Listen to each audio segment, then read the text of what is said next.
ನಮಸ್ಕಾರ ನ್ಯೂಸ್ 11 ಕರ್ನಾಟಕಕ್ಕೆ ಸ್ವಾಗತ. ನಾನು ತಾನಮ್ಮ. ವಿಜಯಪುರ ಜಿಲ್ಲಾ ಬಿಜೆಪಿ ಕಚೇರಿಯಲ್ಲಿ ಸದಸ್ಯತ್ವ ಅಭಿಯಾನ ಕಾರ್ಯಕ್ರಮ ನಡೆಯಿತು. ಮಾಜಿ ಶಾಸಕ ಪಿ ರಾಜೀವ್ ಕಾರ್ಯಕ್ರಮ ಉದ್ಘಾಟಿಸಿ ನಂತರ ಮಾಧ್ಯಮಗಳ ಜೊತೆ ಮಾತನಾಡಿದ ಅವರು, ಮುಂದಿನ ತಿಂಗಳಿನಿಂದ ಸದಸ್ಯತ್ವ ಅಭಿಯಾನ ಶುರುವಾಗಲಿದೆ. ಪ್ರಧಾನಿ ಮೋದಿ ಮೊದಲು ಸದಸ್ಯತ್ವ ಪಡೆಯುವ ಮೂಲಕ ಅಭಿಯಾನಕ್ಕೆ ಚಾಲನೆ ನೀಡಲಿದ್ದಾರೆ ಎಂದರು. ಇದೇ ವೇಳೆ ಕಾಂಗ್ರೆಸ್ ನಾಯಕ ಮಲ್ಲಿಕಾರ್ಜುನ್ ಖರ್ಗೆ ಕುಟುಂಬದ ವಿರುದ್ಧ ವಾಗ್ದಾಳಿ ನಡೆಸಿದ್ರು. ದಲಿತರ ಉದ್ಧಾರ ಮಾಡುವ ಬದಲು ಖರ್ಗೆ ಕುಟುಂಬವೇ ಉದ್ಧಾರವಾಗುತ್ತಿದೆ ಎಂದು ಆರೋಪಿಸಿದರು. ಸೆಪ್ಟೆಂಬರ್ 2ನೇ ತಾರೀಕು ಮಾನ್ಯ ನೆಚ್ಚಿನ ಪ್ರಧಾನಮಂತ್ರಿಗಳಾಗಿರುವಂತಹ ಸನ್ಮಾನ್ಯ ನರೇಂದ್ರ ಮೋದಿಯವರು ಸದಸ್ಯತ್ವ ಅಭಿಯಾನದ ನಂಬರನ್ನು ಲಾಂಚ್ ಮಾಡೋದ್ರ ಮೂಲಕ ಮೊದಲ ಸದಸ್ಯತ್ವವನ್ನು ಪಡೆದುಕೊಳ್ಳೋದ್ರ ಮೂಲಕ ಇಡೀ ದೇಶಾದ್ಯಂತ ಸದಸ್ಯತ್ವ ಅಭಿಯಾನ ಪ್ರತಿ ಬೂತ್ನಲ್ಲಿ ಆಯೋಜನೆಗೊಳ್ತಾ ಇದೆ. ಇದನ್ನು ಇಡೀ ದೇಶದಿಂದ 10 ಕೋಟಿ ಬಿ ಜೆ ಪಿಯ ಸದಸ್ಯರನ್ನು ನೇಮಕ ಮಾಡುವಂತಹ ಗುರಿಯನ್ನು ಇಟ್ಕೊಂಡಿದ್ದೇವೆ. ವಿಜಯಪುರ ಜಿಲ್ಲೆಯ ಪ್ರತಿಯೊಂದು ಮತಕ್ಷೇತ್ರಗಳಲ್ಲಿ 40,000 ಮತದಾರರನ್ನು ಸದಸ್ಯರನ್ನಾಗಿ ನೇಮಕ ಮಾಡುವಂತಹ ಗುರಿಯನ್ನು ಇಟ್ಕೊಂಡು ಇವತ್ತು ಅದರ ಕಾರ್ಯಾಗಾರ ಈ ಕಾರ್ಯಾಲಯದಲ್ಲಿ ನಡೀತಾ ಇದೆ. ಪ್ರತಿ ಕ್ಷೇತ್ರದಲ್ಲಿ 40,000 ಮತದಾರರನ್ನು ಸದಸ್ಯರನ್ನಾಗಿ ನೇಮಕ ಮಾಡುವಂತಹ ಹೆಜ್ಜೆಯನ್ನು ಇಟ್ಟುಕೊಂಡು ತೀರ್ಮಾನವನ್ನು ಕೈಗೊಂಡಿದ್ದಾರೆ. ಪ್ರತಿ ವಿಧಾನಸಭಾ ಕ್ಷೇತ್ರಕ್ಕೆ 40,000 ಗುರಿ. ಪ್ರತಿಯೊಬ್ಬ ಕಾರ್ಯಕರ್ತ ಪ್ರತಿ ಬೂತ್ನಲ್ಲಿ ಪ್ರತಿಯೊಂದು ಮನೆಗೂ ಹೋಗಬೇಕು, ಅವರೊಟ್ಟಿಗೆ ಮಾತನಾಡಬೇಕು, ಅವರನ್ನು ಸದಸ್ಯರನ್ನಾಗಿ ನೇಮಕ ಮಾಡಬೇಕು. ಇದರಲ್ಲಿ ಸಾಮಾನ್ಯ ಸದಸ್ಯರು ಮತ್ತು ಸಕ್ರಿಯ ಸದಸ್ಯರು ಅಂತ ಹೇಳಿ 2 ವಿಧಗಳು ಇರ್ತವೆ. ಸಕ್ರಿಯ ಸದಸ್ಯರು ಯಾರಾಗ್ತಾರೆ ಅಂತ ಹೇಳಿದರೆ, ಅವರು 100 ರೂಪಾಯಿಯನ್ನು ಪಕ್ಷಕ್ಕೆ ಸದಸ್ಯತ್ವ ಶುಲ್ಕವನ್ನು ನೀಡೋದ್ರ ಮೂಲಕ ಅವರು ಒಬ್ಬೊಬ್ಬರು 50 ಜನ ಸದಸ್ಯರನ್ನು ನೇಮಕ ಮಾಡಿ ಸಕ್ರಿಯ ಸದಸ್ಯರಾಗ್ತಾರೆ. ಮಾನ್ಯ ಪ್ರಿಯಾಂಕ್ ಖರ್ಗೆ ಅವರು ತಮ್ಮ ಕುಟುಂಬದ ಹೆಸರಿನ ಟ್ರಸ್ಟ್ಗೆ KIDBಯ ಭೂಮಿಯನ್ನು ಅಕ್ರಮವಾಗಿ ಪಡೆದುಕೊಂಡಿದ್ದಾರೆ.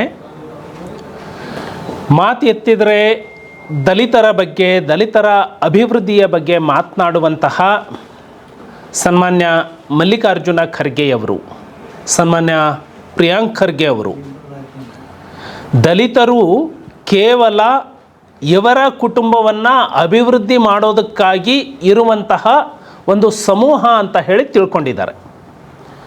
ಇದರಿಂದಾಗಿ ಬಡ ದಲಿತ ಉದ್ದಿಮೆದಾರರಿಗೆ ಸಿಗಬೇಕಾದಂತಹ ಭೂಮಿಯನ್ನು ಮಲ್ಲಿಕಾರ್ಜುನ ಖರ್ಗೆ ಅವರ ಕುಟುಂಬ ಅವರಿಂದ ಕಿತ್ತುಕೊಂಡಿದೆ. ಇದರಿಂದಾಗಿ ದಲಿತ 100 ಕುಟುಂಬಗಳು ಏನು ಅಭಿವೃದ್ಧಿ ಹೊಂದಬಹುದಾಗಿತ್ತೋ ಆ 100 ದಲಿತ ಕುಟುಂಬಗಳು ಮತ್ತೆ ಬಡತನದ ರೇಖೆಯ ಕೆಳಗೆ ಉಳಿಯೋದಕ್ಕೆ ಖರ್ಗೆ ಕುಟುಂಬ ಕಾರಣ ಆಗಿದೆ. ಆ ನಿಟ್ಟಿನಲ್ಲಿ ಇವರು ದಲಿತರ ಅಭಿವೃದ್ಧಿಯನ್ನು ಮಾಡುವಂತಹ ಇರಾದೆಯನ್ನು ಹೊಂದಿರುವಂಥವ್ರು. ಮಾನ್ಯ ಸರ್ವೋಚ್ಚ ನ್ಯಾಯಾಲಯ ಒಳ ಮೀಸಲಾತಿಯನ್ನು ಕುರಿತಾಗಿ ತೀರ್ಪನ್ನು ಕೊಟ್ಟಿದೆ. ಮಾನ್ಯ ಕೇಂದ್ರ ಸರ್ಕಾರದ ಸಚಿವರು ಸ್ಪಷ್ಟಪಡಿಸಿದ್ದಾರೆ, ಯಾವುದೇ ಭಾಗದಲ್ಲಿ ಇಡೀ ದೇಶಾದ್ಯಂತ ಕ್ರೀಮಿ ಲೇಯರನ್ನು ಅಳವಡಿಸುವಂತಹ ಪ್ರಸ್ತಾಪ ಸರ್ಕಾರದ ಮುಂದೆ ಇಲ್ಲ ಅಂತ ಹೇಳಿದ್ದಾರೆ. ಇನ್ನು ಒಳ ಮೀಸಲಾತಿಯನ್ನು ಕುರಿತಂತೆ ಜನಸಂಖ್ಯೆಯ ಆಧಾರದ ಮೇಲೆ ಸೈಂಟಿಫಿಕ್ ಆಗಿ ಆಗಬೇಕು ಅನ್ನುವಂತಹ ಸೂಚನೆಯನ್ನು ನೀಡಿ ರಾಜ್ಯ ಸರ್ಕಾರಕ್ಕೆ ಅವಕಾಶವನ್ನು ಮಾಡಿಕೊಟ್ಟಿದೆ.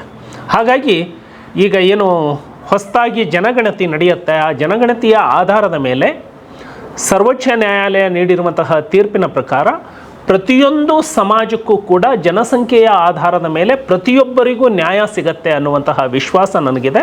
ಈ ನಿಟ್ಟಿನಲ್ಲಿ ಕರ್ನಾಟಕ ಸರ್ಕಾರ ಆಲೋಚನೆ ಮಾಡಬೇಕು ಅನ್ನುವಂತಹ ಒತ್ತಾಯವನ್ನು ನಾನು ಮಾಡ್ತೇನೆ.